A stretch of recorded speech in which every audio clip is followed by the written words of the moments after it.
Welcome to week 3 of the Erido Stilus blog. Today we're going to discuss what to do and what not to do whilst making a blog. One of the first things that people make the mistake of, especially people with an education, is treating the blog as an academic piece of writing. It isn't. By writing something that is of an academic style, there's a lot of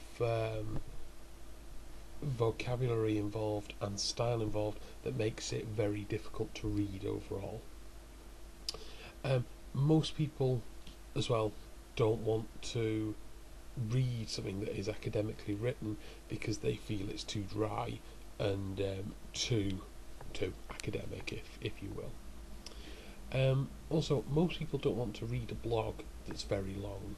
What they want is a snapshot into the subject, giving them the basic points and headings which they can then make up their own opinion on. So keeping the overall word count down within a blog is a good idea. It aids to the readability and, let's face it, it saves the blogger a bit of time. Working on some of the information we'll talk about in later blogs, by keeping the blogs short, it also helps the style, especially if you were trying to blog for an educational audience. Most students will not want to read a blog if they don't have to, but if they have to, you might as well try and keep it as short and as concise as possible. When blogging as well, the idea is to get your point across to the reader, or in this case, the watcher. So they will come back the next day, next week, or whenever you update your blog.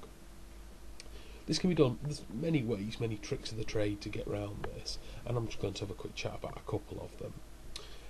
One of the major things that you need to realise is blog about a subject that either you're happy with or you know very well.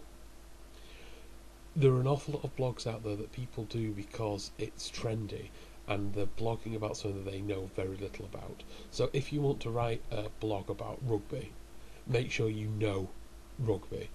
Don't do a blog about rugby when your area of specialist knowledge is classical music, because the content will be boring and you won't get many readers because they'll realise that it's not any good.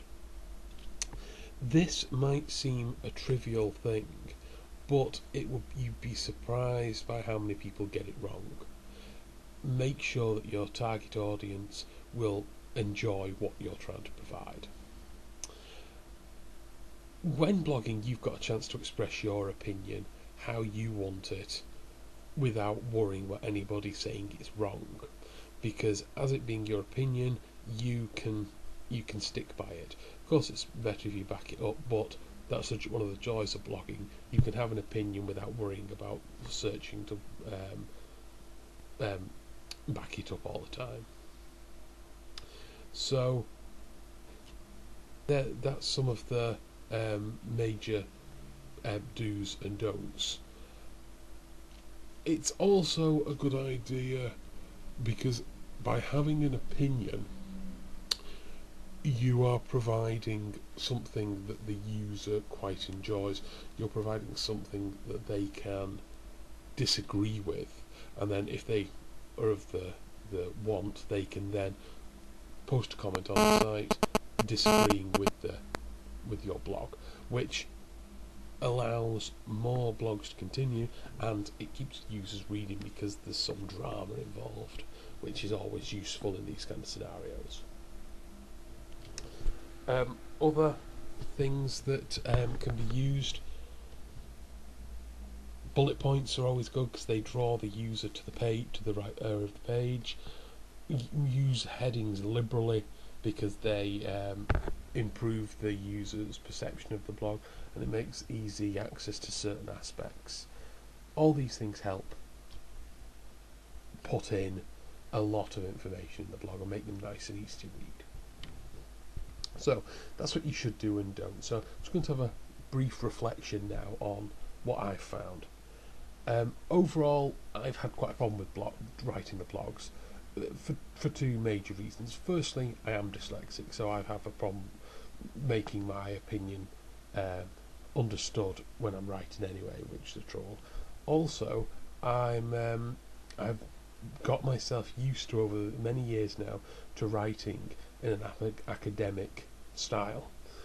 Because of this, I found it very difficult to write in the informal style of a blog, which is a skill that you have to develop. Another thing that I've noticed whilst blogging is there's normally an awful lot of repetition involved.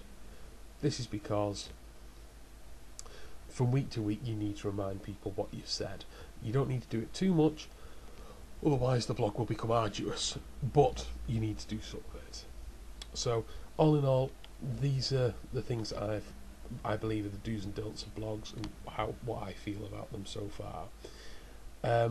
Hopefully you agree with me. If you don't agree with me, comment and we'll talk about it in the next blog. So, but I will leave it to you, the reading public, to decide whether this is the case or not. Thank you and good night.